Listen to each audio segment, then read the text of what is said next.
सत्य समाचार, तटस्थ समाचार, समाज बदल्ने हाम्रो अभियान। नमस्कार, यो हो टाइम समाचार। म वीरेन्द्रमन। सुरु गरौँ 557 जनामा कोरोना संक्रमणको पुष्टि सम्बन्धी प्रसङ्गबाट। आइतबार पछिल्लो 24 घण्टामा देशभर 557 जनामा कोरोना भाइरस संक्रमणको पुष्टि भएको छ। पीसीआर विधिबाट गरेको परीक्षणमा 522 र एन्टिजेन विधिबाट गरिएको परीक्षणमा 35 जनामा संक्रमणको पुष्टि भएको स्वास्थ्य तथा जनसङ्ख्या मन्त्रालयले जनाएको छ।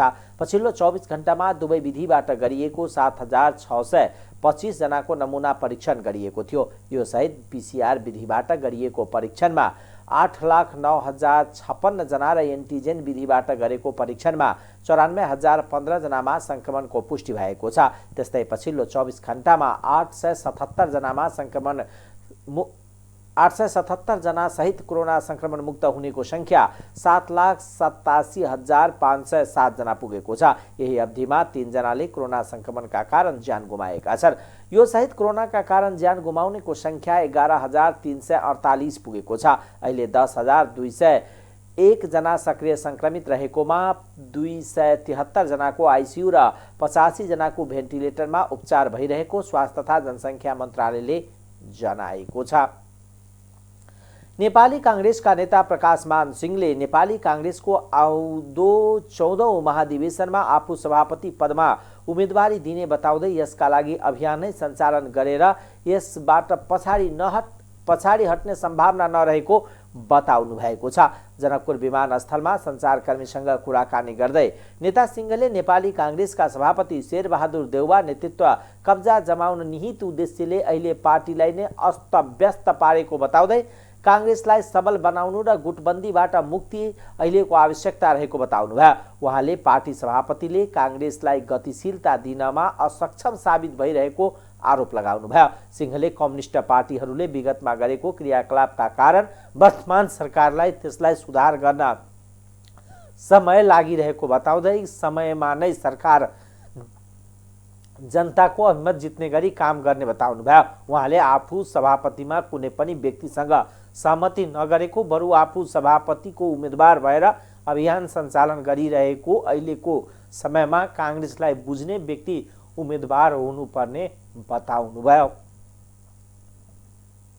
यो चाहिँ तपाईहरुले चाहिँ सोशल नेटवर्कदेखि लिएर पेपर्सहरुमा पढ्नुस्। 5.5 वर्षभित्रमा चाहिँ महाधिवेशन हुनुपर्नेमा कांग्रेसको कहाँ गयो, कांग्रेसको वैधता के हो भन्ने चाहिँ प्रश्न सोध्न थालिसक्यो। यी सबै कुराहरूले चाहिँ के देखाउँछ त भन्दाखेरि यो हल्का फुल्का तवरले यो जुन जिम्मेदारी वहन गर्नुपर्ने नेताहरू र चाहिँ हाम्रा चाहिँ आदरणीय संस्थापक नेताहरू र शहीदहरूले चाहिँ त्यत्रो चाहिँ कुर्बानी गरेर चाहिँ ल्याएको यो डेमोक्रेटिक पार्टी जुन स्ट्याब्लिस भएको छ त्यसमा चाहिँ आज आउने गरिकन गरेको कुरालाई यो चाहिँ कसैले चाहिँ सहिरहेको छैन र 14औं महाधिवेशनमा नेतृत्व परिवर्तनको आवश्यकता छ भनेर चाहिँ म चाहिँ अगाडि बढिरहेको छु र यो पार्टीलाई खास गरेर म एउटा अभियानमा चाहिँ छु। पार्टीभित्रको त्यो अभियान के हो भन्दाखेरि नेपाली कांग्रेस पार्टीलाई संस्थागत गर्नु पर्यो।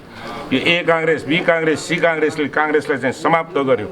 नेपाली कांग्रेसलाई चाहिँ केन्द्रबिन्दुमा राखेर पार्टीलाई चाहिँ संस्थागत गरेर यो वडा लेभलदेखि लिएर केन्द्रसम्म विधि नियम अनुसार चाहिँ चल्ने गरेर चाहिँ संस्थागत र चाहिँ आउने दिनहरूका चाहिँ मुद्दाहरूलाई सशक्त रूपमा चाहिँ सम्बोधन गर्न सक्ने पार्टीको रूपमा यसलाई चाहिँ रूपान्तरित गर्नुको लागि र आउने दिनमा चाहिँ जुन भनौँ न अधिकार दिलाउनलाई त कांग्रेसले चाहिँ अब लामो सङ्घर्ष गरेको छ, त्याग गरेको छ, सबै छ।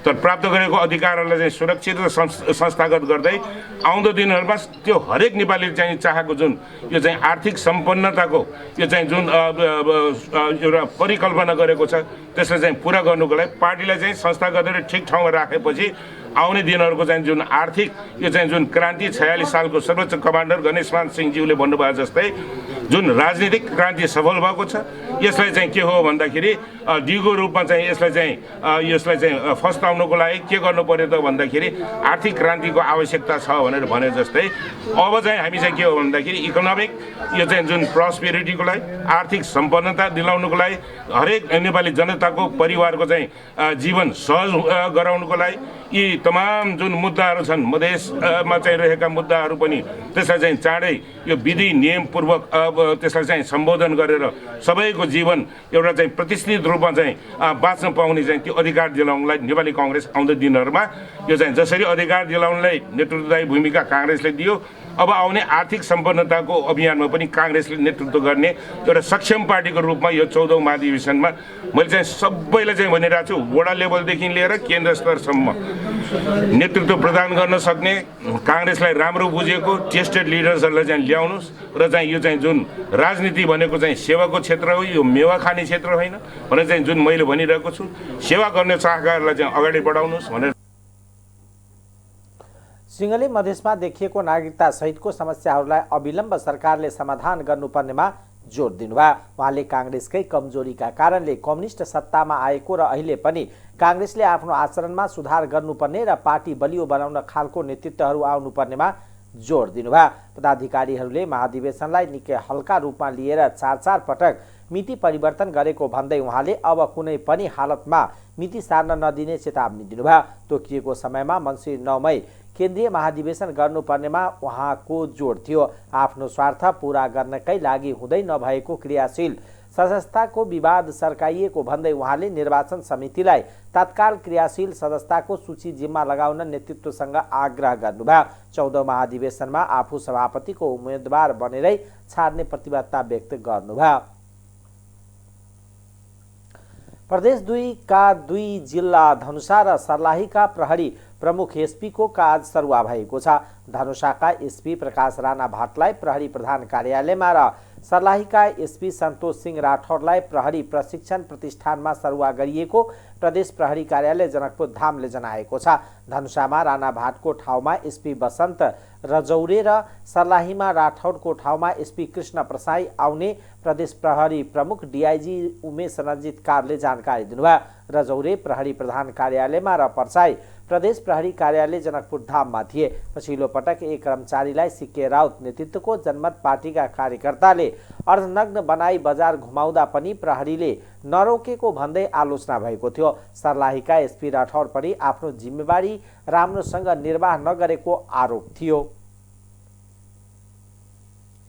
सिके राउत नेतृत्वको जनमत पार्टीको सुरक्षा थ्रेटपछि जनकपुरमा सुरक्षा व्यवस्था कडा बनाइएको छ। मुख्य गरी सरकारी कार्यालयमा सुरक्षा व्यवस्था कडा पारिएको हो। कार्तिक 4 गते जनमत पार्टीका कार्यकर्ताले खानेपानी तथा ढल व्यवस्थापन कार्यालय जनकपुरका प्रमुख राजेश कुशवाहामाथि कुटपिट गरेका थिए। कुशवाहामाथि कुटपिट भएपछि जनकपुर धाम उपमहानगरपालिका कर्मचारीले शुक्रबार कामकाज ठप्प पारेका थिए। सुरक्षाको प्रत्याभूतिको माग गर्दै कामकाज ठप्प पारेपछि सुरक्षा व्यवस्था बढाइएको हो। डाक्टर सीके राउतको धम्कीपछि जनकपुर धाम उपमहानगरपालिकाको कार्यालय, मेयरलाल किशोर शाहको निवास र मुख्यमन्त्री कार्यालय परिसर सहित नगरका विभिन्न चोकमा प्रहरीले सुरक्षा व्यवस्था कडा पारेको छ। जिल्ला प्रहरी कार्यालय धनुषाद्वारा जनकपुर धाम उपमहानगरपालिकाको कार्यालय र मेयर शाहको निवासका साथै मुख्यमन्त्री कार्यालय अगाडि दर्जनौं संख्यामा नेपाल प्रहरी तथा सशस्त्र प्रहरी संयुक्त टोली परिचालन गरिएको छ। धनुषाका प्रमुख जिल्ला अधिकारी बन्धु प्रसाद वास्तोलाले जनमत पार्टीको धम्कीकै कारण भन्दा पनि बिहिबार खानेपानी कार्यालय प्रमुखमाथि दुर्व्यवहार भएको घटनाले सतर्कताका लागि जिल्ला सुरक्षा समितिको निर्णय अनुसार सम्भावित कार्यालय तथा पदाधिकारीलाई सुरक्षा दिएको बताउनुभयो। स्वाभाविक रूपमा जिल्ला सुरक्षा समितिले जिल्लाको सुरक्षाको चुनौतीलाई मूल्याङ्कन गरेर कहाँ कति सुरक्षाकर्मी खटाउने, कहाँ विशेष सुरक्षा दिने, कहाँ गस्ती बढाउने, ती कुराहरू जिल्ला सुरक्षा समितिले गरि नै रहेको हुन्छ। यता कता कहीँ कतै त्यस्तै तत्त्वहरूले घटना घटाउन सक्छन्, तर हामी त्यस्ता घटनाहरूप्रति पुनः सचेत छौँ र सुरक्षा समितिको बैठक बसेर हामी आवश्यकताअनुसार सुरक्षा परिचालन गर्छौँ। खास गरी अब हाम्रो जुन प्रदेश राजधानी छ मिल्स एरिया, त्यो ठाउँको सुरक्षा हाम्रो प्राथमिकतामा परि नै हाल्छ। जनकपुर उपमहानगरपालिका एउटा स्थानीय सरकार हो, महत्त्वपूर्ण निकाय हो। त्यो हिसाबले पनि त्यहाँको सुरक्षा, त्यहाँको नगर प्रमुखको सुरक्षा पनि हाम्रो प्राथमिकतामै पर्छ। त्यो हिसाबले अब सरकारी सार्वजनिक सम्पत्तिको संरक्षण गर्ने हिसाबले सार्वजनिक निकायहरूको सुरक्षा पनि हाम्रो महत्त्वपूर्ण प्राथमिकतामा पर्छ। त्यही हिसाबले सुरक्षाकर्मीहरूको परिचालन गरिएको हो। कुनै सुरक्षा जनकपुरको सुरक्षा व्यवस्थामा कहीँ कतै समस्या छैन। अहिले सुरक्षा एकदमै मजबुत छ, विगतमा नै मजबुतै थियो। यहाँलाई थाहा छ अहिले कुनै त्यस्तो सुरक्षा चुनौती बढेको अथवा कुनै दुर्घटना भएको कुनै त्यस्तो चाहिँ भएको खासै छैन। अस्ति एउटा कर्मचारीमाथि एक किसिमको जुन अमानवीय व्यवहार भएको छ त्यसमा हामी सबै सचेत छौँ, त्यसलाई पनि ध्यान दिइएको छ र सुरक्षामा कहीँ कतै कम्प्रोमाइज गरिएको छैन। यहाँहरू ढुक्क भए हुन्छ, सुरक्षा व्यवस्था मजबुत छ। मुख्य स्थानहरूलाई थप सुरक्षा दिने चाहिँ त्यो हाम्रो रणनीतिभित्रै पर्दछ। यता सुरक्षाको प्रत्याभूतिको माग गर्दै जनकपुरधाम उपमहानगरपालिकाका कर्मचारीहरूले शुक्रबार कामकाज ठप्प राखे पनि आइतबार दिउँसो 1 बजेसम्म विरोध स्वरूप पेन डाउन गरी कामकाज रोक्का गरेका छन्। नेपाल नगरपालिका कर्मचारी एसोसिएसन इकाइ समिति जनकपुरधाम उपमहानगरपालिकाका अध्यक्ष शरद लाभले पछिल्ला पटक जनमत पार्टीका कार्यकर्ताद्वारा खानेपानी प्रमुखमाथि गरिएको दुर्व्यवहार र उपमहानगरपालिकामा समेत तोडफोड गरिएको कारणले शुक्रबार 1 दिनका लागि कामकाज रोकेको र आइतबार दिउँसो 1 बजेसम्म पेन डाउन गरिएको बताउनुभयो। जनकपुरधाम उपमहानगरपालिका मात्र नभई अन्तर्गतका वाडा कार्यालयहरूका सचिवहरू समेत आन्दोलनमा रहेका कारण शुक्रबार ती कार्यालयका सेवा ठप्प भएर भने आइतबार पेन डाउन गरी कामकाज रोक्का गरेका हुन्। 4 वर्ष अघि पराजित भएका महोत्तरीका उम्मेदवार पुनः मतगणनाबाट विजय भएका छन्। सर्वोच्च अदालतको आदेशपछि आइतबार भएको पुनः मतगणनाबाट जिल्लाको मनरा सिसवा नगरपालिका 10 मा वाडा अध्यक्ष स्वतन्त्र उम्मेदवार रमेश कुमार राय विजय भएका छन्। उच्च अदालतको आदेशलाई सर्वोच्चले सदर गरेपछि मतगणना हुँदा स्वतन्त्रबाट उम्मेदवारी दिएका रमेश कुमार रायको पक्षमा 268 मत आएको छ भने निकटतम प्रतिद्वन्दी नेपाली कांग्रेसका अरुण कुमार चौधरीको पक्षमा 266 मत आएको निर्वाचन अधिकृत खगराज अधिकारीले जानकारी दिनुभयो। उच्च अदालत जनकपुरका न्यायाधीश द्वय हरिप्रसाद बागले र रामेश्वर रेग्मीको संयुक्त इजलासले पुनः मतगणनाका लागि दिएको आदेशलाई सर्वोच्चले 4 वर्षपछि सदर गरेपछि मतगणना भएको छ। 2074 असोज 2 गते भएको स्थानीय तहको निर्वाचनमा राजपाले टिकट नदिएपछि रायले स्वतन्त्रबाट उम्मेदवारी दिएका थिए। मतगणनामा राय र नेपाली कांग्रेसका अरुण कुमार चौधरी दुवै 267 मत आएपछि गोला प्रथाबाट चौधरी विजय भएको थियो। निर्वाचन अधिकृत आम बहादुर बानियाले बदर मतमध्ये 3 चौधरीको पक्षमा परेको भन्दै रायले उच्च अदालतमा मुद्दा दिएका थिए। उच्च अदालतले 2075 असार 21 गते 15 दिनभित्र पुनः मतगणना गर्न आदेश दिएको थियो। तर सो आदेशले चित्त नबुझेपछि चौधरी सर्वोच्च गएपछि सर्वोच्चले 2077 6 गते उच्च अदालत जनकपुरको आदेशलाई सदर गर्यो। सो आदेश अनुसार पुनः मतगणनामा राय विजय भएको छ। बेमौसमी वर्षासँगै आएको बाढी र पहिरोमा पनि मृत्यु हुनेको संख्या 117 पुगेको छ। देशभर 34 जना बेपत्ता भएका छन्। प्राकृतिक प्रकोपका कारण घाइते भएको 39 जनाको प्रहरी प्रधान कार्यालयले जनाएको छ। बाढी र पहिरोका कारण प्रदेश 1 मा 69 जनाको मृत्यु भएको छ। सुदूरपश्चिममा 34 जनाले ज्यान गुमाएका छन्। कर्णाली प्रदेशमा मृत्यु हुनेको संख्या 7 र लुम्बिनीमा 4 पुगेको छ। शनिबार बाझाङको थलला गाउँपालिका 4 डिक्ला शीतलामा पहिरोका कारण ज्यान गुमाएका 12 वर्षका सन्दीप कार्कीको शव फेला परेको छ। उनको कम्मर भन्दा मुनिको भाग मात्र फेला परेको जिल्ला प्रहरी कार्यालय बाझाङले जनाएको छ। बाझाङमा मात्र 19 जना बेपत्ता भएका छन्। प्रधानमन्त्री शेरबहादुर देउवाले बाढी पहिरो तथा डुबान पीडितका लागि विशेष प्याकेजको घोषणा गर्ने बताउनु भएको छ। आइतबार प्रदेश 1 को बाढी पहिरोग्रस्त क्षेत्रको अवलोकनका क्रममा इटहरी पुग्नुभएका प्रधानमन्त्री देउवाले किसानलाई विशेष राहत प्याकेज घोषणा गर्ने बताउनुभयो। खेतमा पाकेर घरभित्र्याउने बेला भएको धानबालीमा वर्षा र बाढी पहिरोले धेरै क्षति गरेको भन्दै उहाँले पहिलो घाँस बास र किसानहरूको पीडामा मलहम लगाउने काम सरकारले गर्ने बताउनुभयो। प्रधानमन्त्री देउवाले बाढी पहिरो पीडितको उद्धार तथा राहत कार्यमा जुट्न काम गरेकोमा सुरक्षाकर्मीको समेत प्रशंसा गर्नुभयो। जो हामीले प्रत्यक्ष रूपमा हामीले जो हेरेका छौँ विकासका पछि हुँदै गर्दा अहिलेको लागि मानिसको जीवन बचाउनु उद्धार गर्नु र चाहिँ उनीहरूको चाहिँ फेरि बस्ने बस्ती बसोबासको व्यवस्था गर्नु अहिले हाम्रो आवश्यक हो। अहिले जहाँ पनि धानहरू उहिएको छ काटेर पहिला धानहरू धेरै नोक्सान भएको छ। सबैभन्दा बढी नोक्सान त अरू छ धानहरू कृषकको लागि खानेलाई नै छैन। भयो धानहरू कुहिएको छ। यसरी चाहिँ एउटा धेरै ठुलो रिलिफ प्याकेज बनाएर चाहिँ हामीले अहिले नेपालमा यस्तो चाहिँ दुर्भाग्यपूर्ण स्थिति आएको छ। उसको लागि हामी अवश्य नै काठमाडौँ जान साथै हामी केही न केही उहाँलाई रिलिफ दिने व्यवस्था गर्नेछु भन्ने विश्वास गर्न चाहन्छु। त्यसैले आएको मैले उनीहरू धेरै आशा गर्न सके धेरै गरौँ न। तर अहिले भएको सार्वजनिक स्रोत र विदेशबाट स्वदेशबाट सबैसित मागेर भए पनि हामीहरू यसलाई चाहिँ हामी गर्ने विश्वास छ।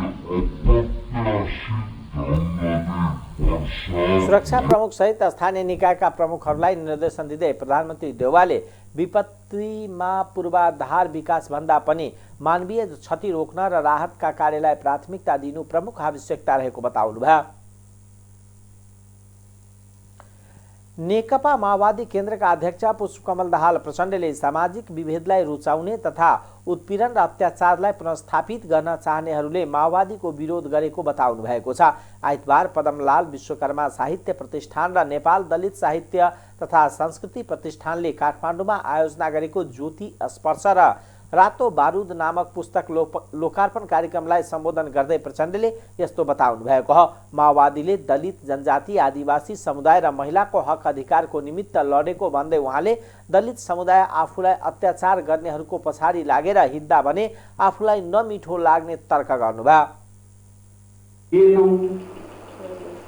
तर जब यो समाजमा मुख्य मूलधार भनेका पार्टी मान्छे वर्गसँग हाम्रो समागम भयो अनि हाम्रो पनि बिस्तारै बिस्तारै ती अन्तर्जातीय विवाहहरू धेरै जसो भत्किने क्रम सुरु भयो। तल्लो जात अझ मलाई सबभन्दा बढी पीडा हुने त रोल्पा रुकुम जस्ता ठाउँहरू जहाँ सबभन्दा बढी दलितहरूलाई उन्मुक्ति दिनको निम्ति धेरै नेता कार्यकर्ताहरू जन्मे, धेरै त्यस खालका विद्रोहका कीर्तिमानहरू कायम भए, अन्तर्जातीय विवाहहरू भए। त्यही अहिले दलित केटासँग प्रेम गरेको विषयलाई लिएर केही दलित युवाहरू र अन्य युवाहरू मारिए। त्यही ठाउँमा मेरो लागि यो निकै ठुलो पीडाको विषय भएको छ। प्रतिक्रान्ति भने त यसरीको हेर्दा हेर्दै हुँदो रहेछ भयो। जुन पार्टीहरू, जुन नेताहरू, जुन व्यक्तिहरू पुरानै समाजमा दुई चारवटा सुधारका कुरा गरेर भोट तान्ने मात्रै राजनीति गर्थे, तिनीहरूलाई त केही फरक परेको छैन। यो दलितहरू दलितै रहिराखुन्, बाहुन क्षेत्री नै भइराखुन्, माथि नै भइराखुन्, शासन गर्ने अधिकार माथिकालाई मात्र हुन्छ भन्ने ठान्ने पार्टी छन्। तिनीहरूको लागि त केही फरक परेको छैन, बरु राम्रो भएको छ। तिनीहरू त यो संघीयता उल्ट्याउन चाहेका छन्। यो जातीय विभेदको अन्त्य गर्ने भएर भएको विद्रोहलाई बदनाम गर्न चाहेका छन्। सबैले मिलेर प्रचण्डलाई अपराधी नै हो भनाउन चाहेका छन्। यसले चाहिँ दलितहरूलाई उठाएर हामीलाई हैरान पारे, आदिवासी जनजाति उठाएर महिलालाई 35% के रे भनिदिएर। तपाईँले देख्नुभयो नि हिजोका सरकारका कतिपय ठुल्ठुला महान विद्वान ब्युरोक्रेसीका ठुला भन्नेहरू चाहिँ माओवादी नसकिँदासम्म यो देशले सुख पाउँदैन भनेको सुन्नु भएको छ नि हिजो अस्ति मात्रै। को हुन् ती मान्छेहरू भन्दा यो सामाजिक विभेदलाई बुझाउने, सामन्ती उत्पीडन र अत्याचारलाई फेरि पुनर्स्थापित गर्न चाहने, महिलालाई विशेषाधिकार दिने या महिलाको प्रतिनिधित्व, दलित महिलाको प्रतिनिधित्व राज्यका विभिन्न क्षेत्रमा हुनुपर्छ भन्नेहरूलाई सिद्ध्याएपछि हुन्छ के। तर दुर्भाग्य के छ भने जुन वर्ग समुदायको निम्ति भनेर हामी लडाइँ लड्यौँ, अहिले त्यो वर्ग समुदाय पनि जानेर अथवा नजानेर तिनी आफूलाई नै अत्याचार गर्नेहरूको पछि पछि लाएर ताली पिट्दै हिँडेको देख्दा मलाई कहिलेकाहीँ बडो नमिठो लाग्छ। के भयो होला मान्छे। उहाँले हिजो सरकारका कतिपय ठुला विद्वान कर्मचारीका तन्त्रका ठुला भन्नेहरू चाहिँ माओवादी नसकिदासम्म यो देशले सुख पाउँदैन भन्ने सुन्नुभएको छ कि भनेर उहाँले प्रश्न गर्नुभयो।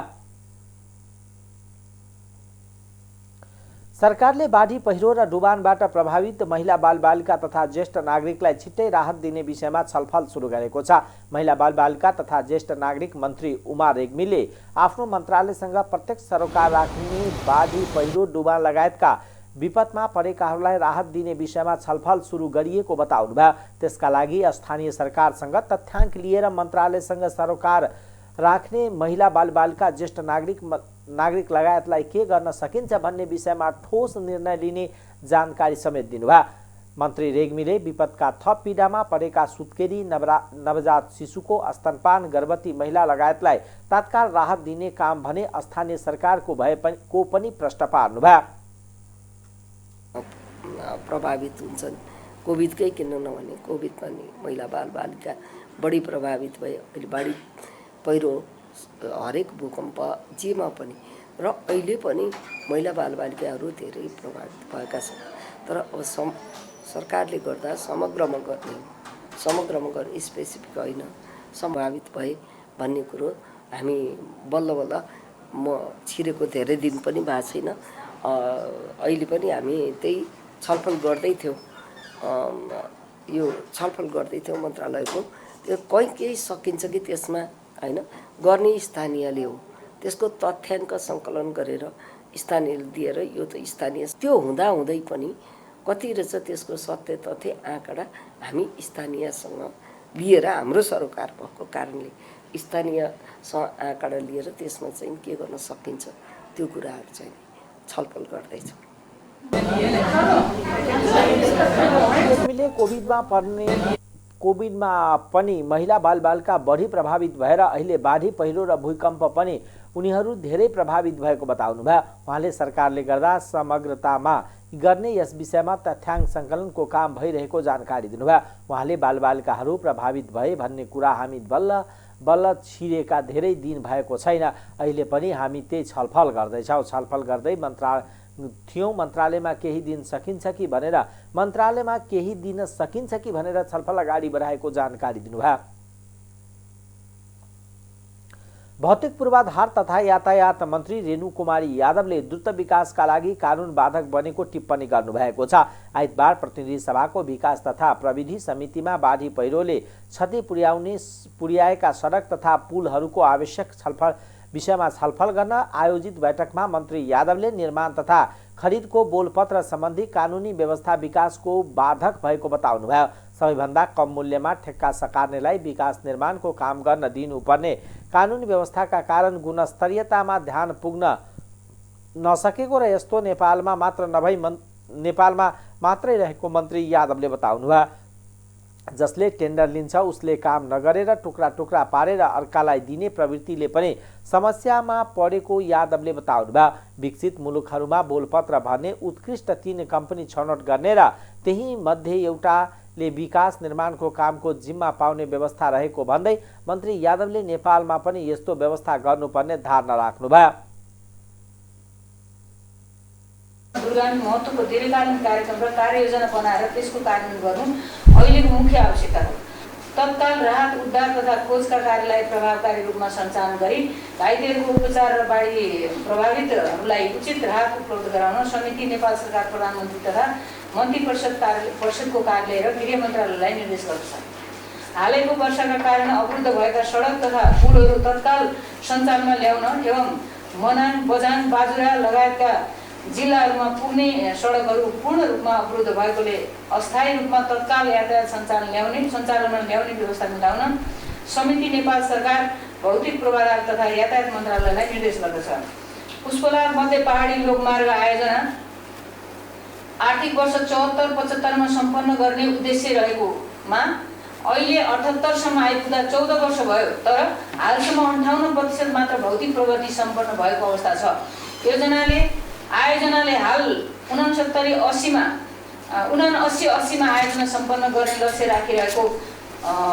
राखिरहँदा अबको 2 वर्षमा ठेक्का लाग्न बाँकी खण्डहरूको ठेक्का प्रक्रिया पुरा गर्ने र बाँकी कामहरू पुरा गर्ने, राजमार्ग निर्माण गर्न सकिने लक्ष्य राखिएको समयमा सम्भावना अध्ययन गरी तोकिएको समयमा सम्पन्न गर्न समयको निर्धारित गर्नको लागि पनि समयको निर्धारित लक्ष्य लिई आयोजनाको काम गर्न अगाडि बढाउन समिति नेपाल सरकार भौतिक पूर्वाधार तथा यातायात मन्त्रालयले निर्देश गर्दछ।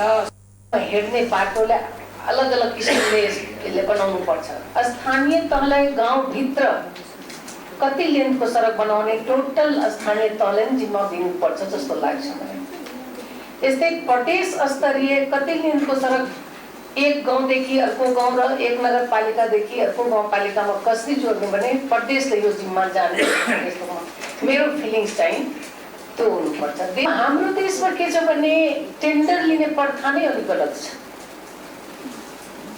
टेन्डर जुन ठेकेदारहरू टेन्डर लिन्छ त्यो हाम्रो देशको कानुन के भने जति कम बिलो मिल्यो त्यसले टेन्डर पाउँछ। या 1 करोड रुपियाँमा पाउने चिज त्यसले 30 रुपियाँमा किनिदिन्छ भन्छ म 30 रुपियाँमा दिन्छु। 30 रुपियाँमा दिने चिजको क्वालिटी कस्तो हुन्छ त? हाम्रो ध्यान उतातिर गएको छैन। मैले यसो 4-5 दिनमा अध्ययन गरेर के छ भनेर अब सबभन्दा कम बिलो जसले लियो त्यसले टेन्डर पायो। त्यसमा पनि समस्या कस्तो छ भने 8-10 1 नम्बरको ठेकेदारहरू त्यो काम लिने, अर्बौं काम लिने, त्यो चाहिँ टुक्रा टुक्रामा बाँड्दिने, मोनिटरिङ उसको छैन। त्यो समस्या एउटा छ। त्यस कारणले अहिले के छ समस्या भनेर अरू देशको मैले 2-3 दिनमा अध्ययन गरेँ। जस्तो भारतमा 15% भन्दा बिलो कम दिँदैन र उसको मर्मत सम्हार यदि क्वालिटी डाउन भयो भने उसले मर्मत सम्हार गरेर फेरि त्यस्तै क्वालिटीमा हस्तान्तरण गर्नुपर्छ जतिमा भरेको थियो। यो कछवाको चालमा काम हुँदाखेरि सधैँ यही आज मान्य हुन्छ भोलि नरह अर्को मान्य आएर यही कुरा, अर्को मन्त्री आएर यही कुरा गर्दाखेरि कम्तीमा जुन मन्त्री आए पनि हाम्रो जुन सिस्टममा देश चल्ने हो, देश चल्दाखेरि उहाँले विगतमा गरेको मन्त्रीले के काम गर्यो फेरि त्यो कामबाट अगाडि कसरी बढ्यो त? तरिका त्यो हो। विकास निर्माण काममा संघ प्रदेश र स्थानीय तह कसले गर्ने भन्ने विवाद हुने गरेको मन्त्री यादवले बताउनुभयो। सडकको हकमा मापदण्ड तोकेर कुन तहको सरकारले कुन स्तरको सडकको जिम्मेवारी लिने भन्ने प्रश्न व्यवस्था गर्नुपर्ने उहाँको भनाइ छ। प्रधान न्यायाधीश चोलेन्द्र शमशेर जबराले नेपाल बार एसोसिएसनका पदाधिकारी संघको सहमतिमा बोलाएको सर्वोच्च अदालतको पूर्ण बैठक फुलकोटमा अहिले अरू न्यायाधीशहरू अनुपस्थित हुने भएका छन्। आइतबार अपराह्न बसेको सर्वोच्च अदालतका न्यायाधीशहरूको बैठकले सोमबार बोलाइने फुलकोट बैठकमा सहभागी नहुने सहमति भएको हो। हरिकृष्ण कार्कीको प्रतिवेदन र वरिष्ठ अधिवक्ता उपाधि दिने भनी हामीलाई एजेन्डा पठाइएको थियो, त्यसमा हाम्रो सहमति छैन, एकजना न्यायाधीशले जानकारी दिनुभयो। सोमबारको बैठकमा हामी उपस्थित हुन सक्ने भएनौँ। उहाँका अनुसार असन्तुष्ट न्यायाधीश बीच सोमबार बिहानैदेखि छलफलमा जुट्ने सहमति भएको छ। प्रधान न्यायाधीश चोलेन्द्र शमशेर जबराले आइतबार बारका पदाधिकारी संघको छलफलमा सोमबारका लागि आफू सर्वोच्च अदालतका सबै न्यायाधीश सम्मिलित पूर्ण बैठक डाक्ने र त्यसमा बारका पदाधिकारी पनि बोलाउने प्रतिबद्धता जनाएका थिए। नेपाल बारका अध्यक्ष चन्देश्वर श्रेष्ठले बेन्च बहिष्कार गर्ने सम्मको अवस्था आउन सक्ने बताउनु भएको छ।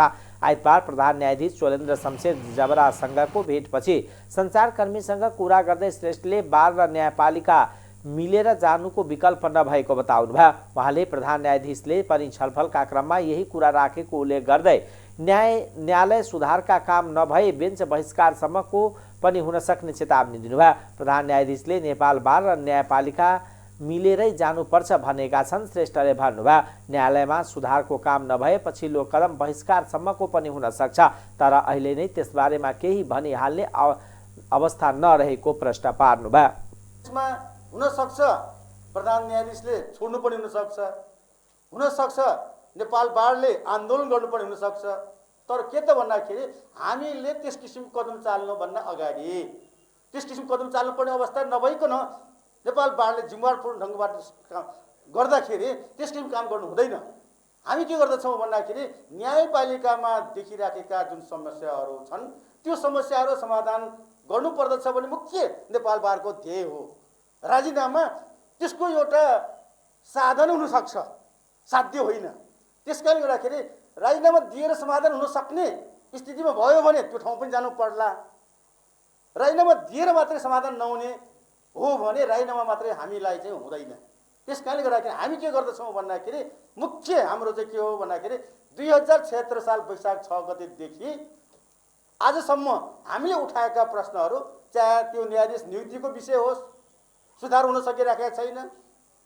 भर्खरै एउटा सुधारको कुरा आयो कि न्यायाधीश हुनको लागि 50वटा फैसला पेश गर्नु पर्थ्यो, उसले कमसेकम वकिल भएको हुनुपर्ने, कमसेकम त्यो न्याय सम्पादन लागेको हुनुपर्ने। हिजोको जस्तो न्यायपालिका नदेखेको मान्छे पनि न्यायाधीश नियुक्ति हुने जुन थियो त्यो अब हुँदैन भन्ने एउटा सुधारका प्रयासहरू सुरु भएका छन्। के त भन्दाखेरि न्यायपालिकाभित्र करप्सनको कुरा बिचौलिया मार्फत जो भइरहेको छ त्यो बिचौलिया रोक्नको लागि हामीले त्यही तत् बेलादेखि नै 76 साल वैशाखदेखि उठाउँदै आएका थियौँ।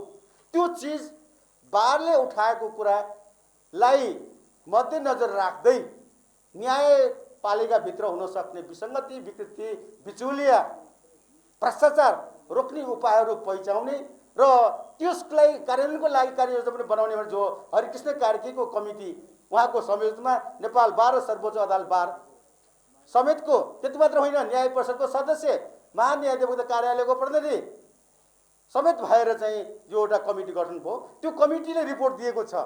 कुरा के हो भन्दाखेरि त्यो रिपोर्ट अनुसार इम्प्लिमेन्टेसनमा जाने हो भने डे 1 बाट सुधारको कार्यारम्भ हुन सक्छ।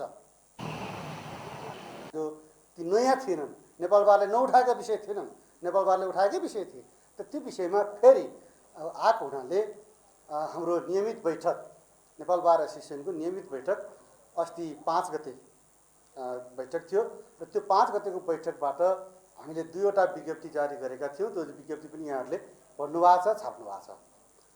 त्यस पश्चातको सन्दर्भमा आज हामीले नेपाल बार एसोसिएसनले 2076 साल वैशाख 6 गतेदेखि 6 गते पनि हामीले एउटा जारी गरेका छन्। सम्पूर्ण खराबीहरू र ती खराबीहरूलाई चाहिँ सुधार गर्नका लागि चाल्नुपर्ने कदमका बारेमा उहाँको धारणा के हो भनेर पनि सोध्यौँ र उपाय के हुन सक्छन् हामीलाई लागेका ती पनि हामीले राख्यौँ र यसमा चाहिँ म सकारात्मक छु, म यसलाई लागू गर्छु। बारभन्दा स्वतन्त्र सक्षम निष्पक्ष न्यायपालिका भन्दा म बाहिर छैन, जान सक्दिनँ भन्ने कुराको आश्वस्त पनि पार्ने काम गर्नुभयो। सँगसँगै भोलि 1:30 बजे फुलकोटको बैठक डाक्छु र फुलकोटको बैठकमा यहाँहरू नेपाल बार एसोसिएसन हामीहरूलाई पनि आमन्त्रण गर्छौँ र त्यसमा अहिले उठेका जति पनि कुराहरू छन् यी सबै कुराहरूमा माननीय न्यायाधीशहरूले पनि राख्नुहुन्छ, तपाईँहरू बारले पनि राखोस् र हामी एउटा निष्कर्षमा पुगेर त्यस पछाडि यसका सुधारका उसमा नेपाल बारले आन्दोलन गर्नुपर्छ। छलफलका क्रममा आफूहरूले संस्थाको सुधार गर्न सकिँदैन भने प्रधान न्यायाधीशले र मार्ग प्रशस्त गरिदिनुपर्ने कुरा पनि उठाएको बताउनुभयो।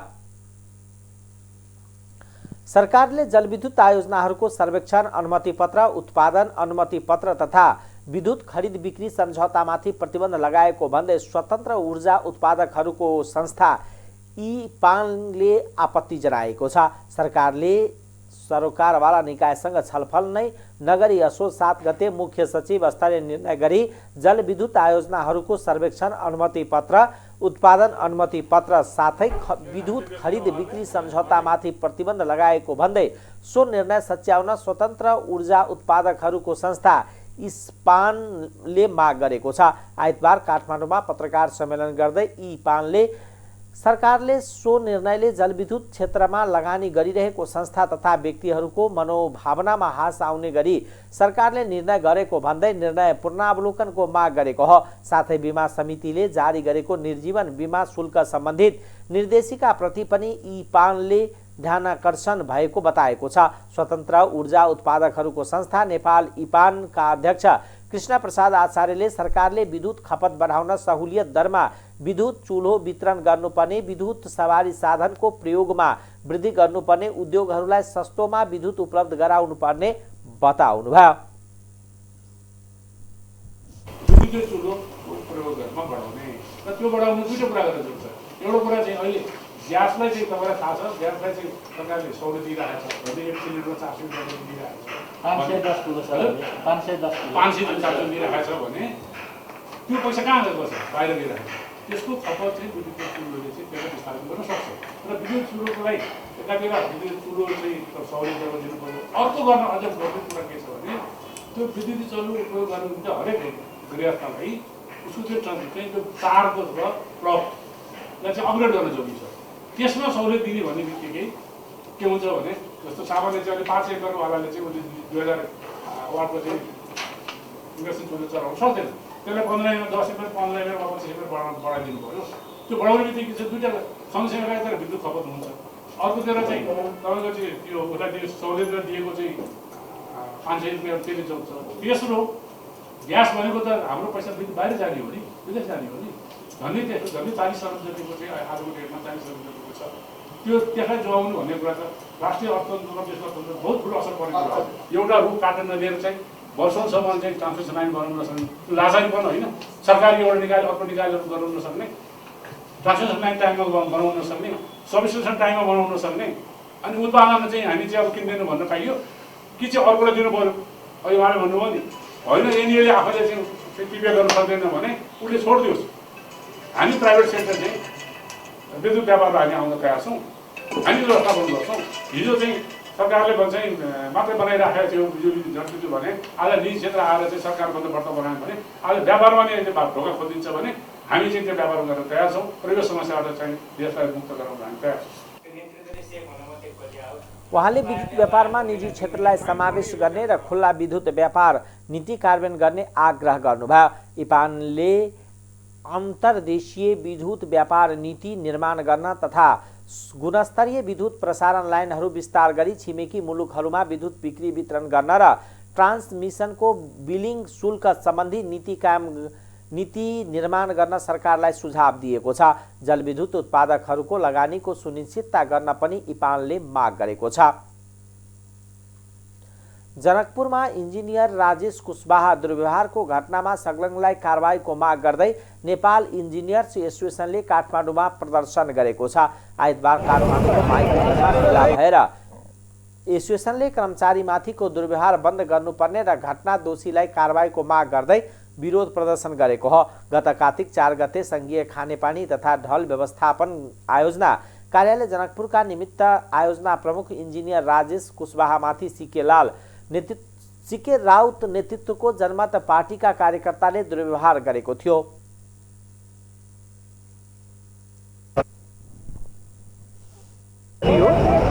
यो जनकपुरमा कार्यरत राजेश कुशवाहालाई जनमत पार्टीका कार्यकर्ताहरूले जुन अपमान गरे, बाहिर सडकमा ल्याएर नाङ्गै बनाएर एउटा बिना कारण अब त्यसरी इन्जिनियरलाई अपमान गरियो, इन्जिनियर समुदायलाई अपमान गरियो, उसको विरोध स्वरूप गरिएको कार्यक्रम हो।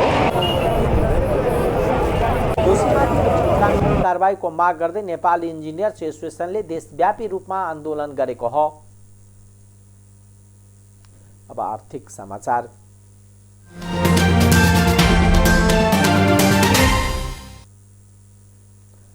सरकारको लगानीमा नेपाल विद्युत प्राधिकरणले सर्लाहीको लालबन्दी नगरपालिका 1 नवलपुरमा 132-33 केबी सब स्टेशन निर्माण गरेको छ। सर्लाहीको विद्युत आपूर्तिलाई भरपर्दो तथा गुणस्तर बनाउन र आउँदा दिनमा खुल्ला नयाँ विद्युतहरूलाई विद्युत उपलब्ध गराउने निर्माण गरिएको सब स्टेशन हिजो शनिबारदेखि सञ्चालनमा ल्याइएको छ। सब स्टेशन हिजो चार्ज गरिएको हो। नेपाल विद्युत प्राधिकरणका कार्यकारी निर्देशक कुलमान घिसिङले सब स्टेशन सञ्चालनमा आएसँगै सर्लाहीको विद्युत आपूर्ति विश्वसनीय हुने र प्राविधिक चुहावट घट्ने बताउनुभयो। सर्लाहीमा अहिले ढल्केवर र चन्द्रनिगाहपुर सब स्टेशनबाट 33 केबी लाइन मार्फत विद्युत आपूर्ति भइरहेको थियो। 33 केबी लाइन धेरै लामो हुँदा प्राविधिक चुहावट भएको भने विद्युत आपूर्तिमा समेत अवरोध हुँदै आएको थियो। कार्यकारी निर्देशक घिसिङले जानकारी दिनुभयो। अब नवलपुर सब स्टेशनबाट सिधै विद्युत आपूर्ति हुने भएकोले लाइन छिटो हुँदा चुहावट घट्छ र विद्युत आपूर्ति हुने विश्वसनीय र गुणस्तरीय बन्ने छ। सर्लाहीमा खुल्ने उद्योगलाई पर्याप्त विद्युत दिन सकिनेछ। पूर्व पश्चिम 132 केबी प्रसारण लाइन नवलपुर सब स्टेशनमा भित्रिने र बाहिरिने छ। 132 केबी लाइनबाट नवलपुर सब स्टेशनमा विद्युत आपूर्ति दिनेछ। सब स्टेशनमा 132-33 केबी र 63 MVA र 33-11 केबी र 16 MVA क्षमताका 2वटा ट्रान्सफर्मर राखिएको छ। यही सब स्टेशन मार्फत सर्लाहीका हरिपुर र मलङ्गवा 33-11 केबी वितरण सब स्टेशनमा विद्युत आपूर्ति दिनेछ। सब स्टेशनको प्रारम्भिक काम आर्थिक वर्ष 74-75 र मुख्य निर्माण आर्थिक वर्ष 75-76 सुरु गरिएको थियो। कोभिड-19 को महामारीका कारण उपकरणहरू ल्याउन नसक्दा निर्माणमा केही ढिलो भएको सब स्टेशन आयोजना प्रमुख निरञ्जन शाहले बताउनुभयो। सब स्टेशन निर्माणको ठेक्का पावर टेक भारत र बाइबा इन्फाटेक नेपालको संयुक्त उपक्रम जेबीले पाएको थियो।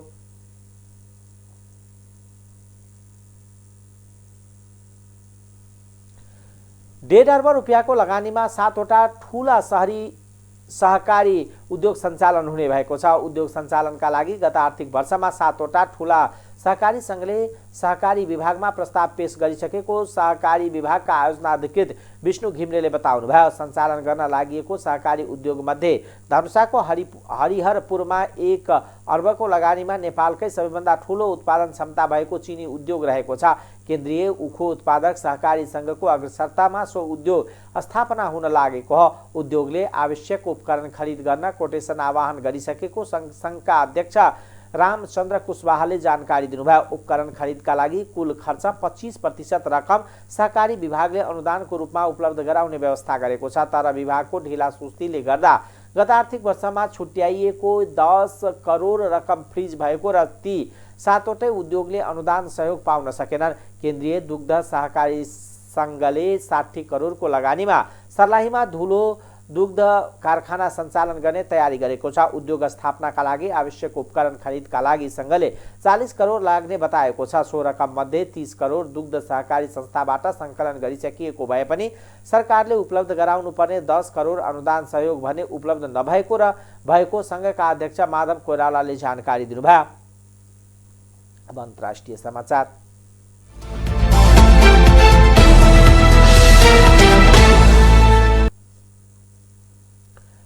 टर्कीको नेटो आबद्ध 10 देशका राजदूतमाथिको कूटनीतिक संरक्षण हटाइएको छ। टर्कीका राष्ट्रपति रिसेप तैयप एर्डोगानले अमेरिका, जर्मनी र फ्रान्स सहित 10 देशका राजदूतलाई नयाँ नीति स्वीकार गर्न आग्रह गर्नुभएको छ। नीति स्वीकार नभए देश छाड्न उहाँले चेतावनी दिनुभयो। टर्कीका यो नीतिसँगै 10 राष्ट्रका राजदूतमाथि जुनसुकै मुद्दामा छानबिन तथा कारबाही अगाडि बढाउन पाइने भएको बीबीसीले जनाएको छ। विगत 4 वर्षदेखि टर्कीको कारागारमा रहेका अभियन्ता ओस्मान कवलाको रिहाईको मागसहित वक्तव्य जारी गरेपछि राष्ट्रपति एर्डोगानले यो निर्णय गरेको विश्लेषण गरिएको छ। काबलाकै नेतृत्वमा राष्ट्रपतिलाई सत्ताच्युत गर्नुपर्ने मागसहित 4 वर्ष अघि देशभर विरोध प्रदर्शन भएको थियो। कोलम्बियाको सबैभन्दा कुख्यात लागु औषध तस्कर र सबैभन्दा ठूलो आपराधिक समूहका नाइके पक्राउ परेका छन्।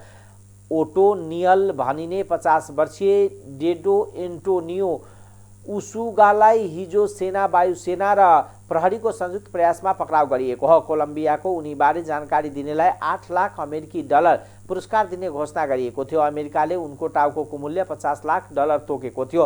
कोलम्बियाका राष्ट्रपति इभान ड्याकुले एक टेलिभिजन सन्देशमा ओटोनियकको गिरफ्तारीबारे बोल्दै यो शताब्दीमा लागु औषध तस्करी विरुद्धको यो सबभन्दा ठूलो सफलता भएको बताउनु भएको छ। ओटोनियममाथिको अमेरिकामा कोकिन पठाएको, प्रहरी अधिकृतहरूको हत्या गरेको र बालबालिकालाई आपराधिक क्रियाकलापमा संलग्न गराएको जस्ता आरोपमा मुद्दा चलाइने बीबीसीले जनाएको छ। गएका केही वर्षदेखि ओटोनियललाई पक्राउ गर्नका लागि हजारौं प्रहरी संलग्न अभियानहरू भए पनि ती सफल भएको थिएनन्। ओटोनियल पानामाको सीमा नजिकका उत्तर पश्चिम कोलम्बियाको ग्रामीण क्षेत्रबाट पक्राउ परेका हुन्। अफगानिस्तानमा सैन्य तथा गोप्य अभियानका लागि अमेरिकाले पाकिस्तानको हवाई क्षेत्र प्रयोगलाई लिएर एक औपचारिक सम्झौता गरेको खुलेको छ। अमेरिकी समाचार संस्था CNN का अनुसार पाकिस्तानले आतंकवाद विरुद्धको अभियान तथा भारतसँगको सम्बन्ध सुधारका बदलामा आफ्ना देशमा हवाई बेस राख्ने गरी अमेरिकासँगको सम्झौता गर्न रुचि देखाएको छ। यो सम्झौताबारे अमेरिकाले शनिबार संसदलाई जानकारी गराएको बीबीसीले जनाएको छ। तर पाकिस्तानको विदेश मन्त्रालयका प्रवक्ताले भने यो सम्झौता भएको भन्ने कुरालाई अस्वीकार गरेका छन्। अमेरिकासँग कुनै खालको सम्झौता नभए पनि क्षेत्रीय सुरक्षा र आतंकवाद विरुद्ध लड्न दुवै देश सहमत भएको पाकिस्तानको दाबी छ। अफगानिस्तानबाट बाहिरिएपछि अमेरिकाले दक्षिण एसियाली देशमै बसेर तालिबान विरुद्ध निगरानी बढाउने योजना अनुसार पाकिस्तानबाट सैन्य अभियान चलाउन तयारी गरेको छ। अब खेलकुद समाचार।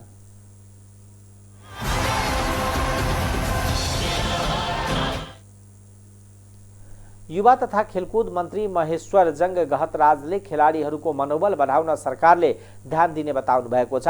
आइतबार युवा तथा खेलकुद मन्त्रालयमा बंगलादेशको ढाकामा हुने 5औं central south Asian artistic gymnastic championship खेल्न बंगलादेश जाने लागेका खेलाडी तथा प्रशिक्षकहरूको विदाई गर्दै मन्त्री गहतराजले खेलाडीको मनोबल बढाउन व्यवस्थापकीय कुराहरूमा मन्त्रालयले ध्यान दिने बताउनुभयो। उहाँले खेलाडीहरूको मनोबल बढाउनको लागि मन्त्रालयले नयाँ तरिका र नयाँपन अपनाइरहेको बताउनुभयो। मन्त्री गहतराजले खेलका बेला मात्र खेलाडीहरूलाई राष्ट्रका गहना भन्ने र अरू बेला घर फर्काइदिने परिपाटी उचित नभएको बताउँदै यो परिपाटीलाई सरकारले गम्भीरताका साथ लिने र खेलकुद क्षेत्रको प्रगतिमा मन्त्रालय लागि पर्ने बताउनुभयो।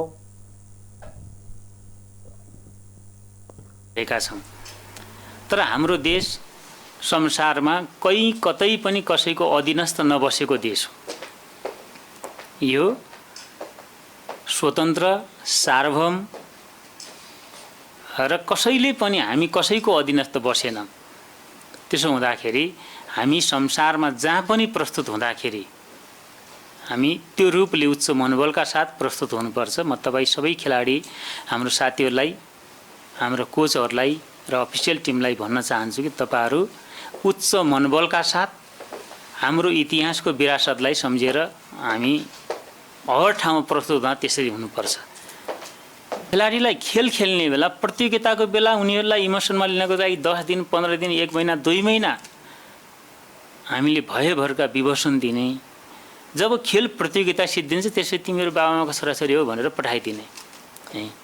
अनि कसरी हामी त्यसबाट राम्रो रिजल्ट ल्याउन सक्छौँ? हाम्रो अगाडिको प्रश्न हो यो है। कसरी राम्रो परिणाम ल्याउन सक्छौँ? मन्त्री गहतराजले खेलाडीहरूले नेपाली माटो र गौरवलाई सम्झिएर खेल्न आग्रह गर्नुभयो। जिम्नास्टिक च्याम्पियनसिपमा सहभागी हुने 12 खेलाडीहरू सोमबार बङ्गलादेश प्रस्थान गर्नेछन्।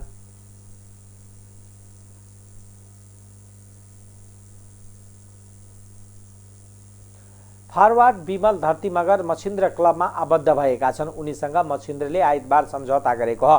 विमल र क्लबका उपाध्यक्ष अनिल श्रेष्ठले आइतबार सम्झौतामा हस्ताक्षर गर्नुभयो। विमल एक सिजनका लागि आबद्ध भएका हुन्। मछिन्द्रमा यो सिजनका लागि सुनिल बल, विशाल राई, सुजल श्रेष्ठ र विशाल श्रेष्ठ आबद्ध भइसकेका छन्। सिजनको शहीद स्मारक ए डिभिजन लागि सम्झौता लिग कार्तिक 29 गते सुरु हुँदैछ। गत सिजन घाइते भएका विमलले गत फागुनमा शल्यक्रिया गराएको थियो। उनी घुँडाको शल्यक्रिया कतारको राजधानी दोहामा गरिएको थियो।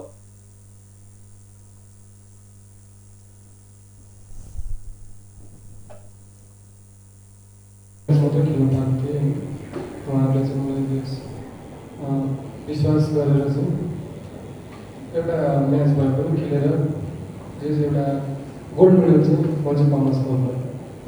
एन्ट्रान्सलाई कोच सबै मछिन्द्र क्लबको मेम्बरहरूलाई अब भनौँ न यो पालि पनि अब पहिलाको जस्तै एकदम राम्रो टिम बनिरहेको छ।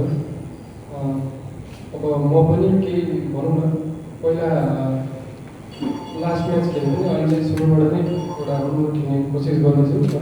टिमलाई चाहिँ भनौँ न हाम्रो टिम एकदम बलियो नै देख्छु मैले, किनकि पहिलाको डिफेन्डिङ एउटा च्याम्पियन भएदेखि झन् एउटा मनोबल हाई छ। जस एउटा केटाहरू चाहिँ अब दाइहरू सबैहरू एकदम राम्रो नै देखिरहेको छ टिम चाहिँ। जस हाम्रो मेन रणनीति भनेको चाहिँ अब टाइटल जित्ने नै हो र पाएको छ आफूमा चाहिँ जस लिग पर्फर्मेन्स राम्रै हुन्छ।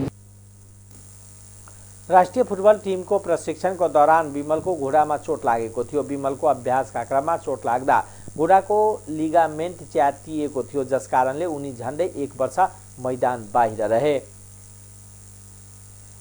टाइम्स समाचार अहिलेको लागि यति नै। हेर्दै गर्नुहोला टाइम्स टेलिभिजन। नमस्कार।